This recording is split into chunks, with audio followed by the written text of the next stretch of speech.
The first day of a special session wrapped up at the state capitol where senators discussed adding new legislation to the federal reimbursement allowance bill. ABC 17's Layla Mitchell is live from the Capitol after talking to both Republican and Democrat senators about this new legislation. And Layla, both sides are in favor of the FRA, but they disagree on the issue of the new laws that some want with it.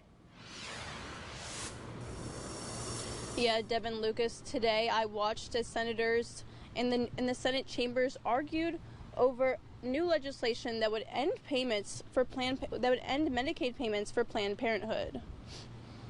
Republican senators today spoke in favor of renewing the federal reimbursement allowance. It's a tax on health care providers that helps to fund the state's Medicaid program. Republican Senator Bob Onder argued that the state should not fund Planned Parenthood with the money or cover contraceptives. Disingenuous attempt to block discussion of defunding abortion providers by ruling such an amendment out of order.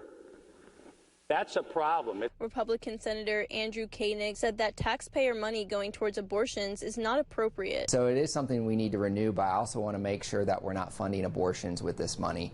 The FRA has always been the same, but this year it is different. Democratic Senator Brian Williams said the new legislation is a political tactic. Historically passed a clean FRA bill has been the same for decades now.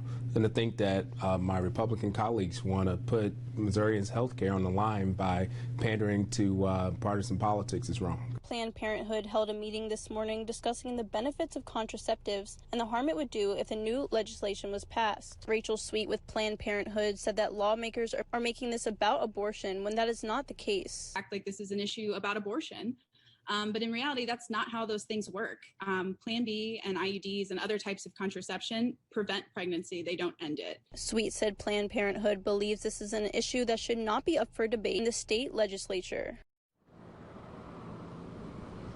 If the FRA is not extended, hundreds of millions of dollars will be cut from several programs over the next fiscal year. For now, reporting live from the Capitol, Layla Mitchell, ABC 17 News. Layla, thank you. A former North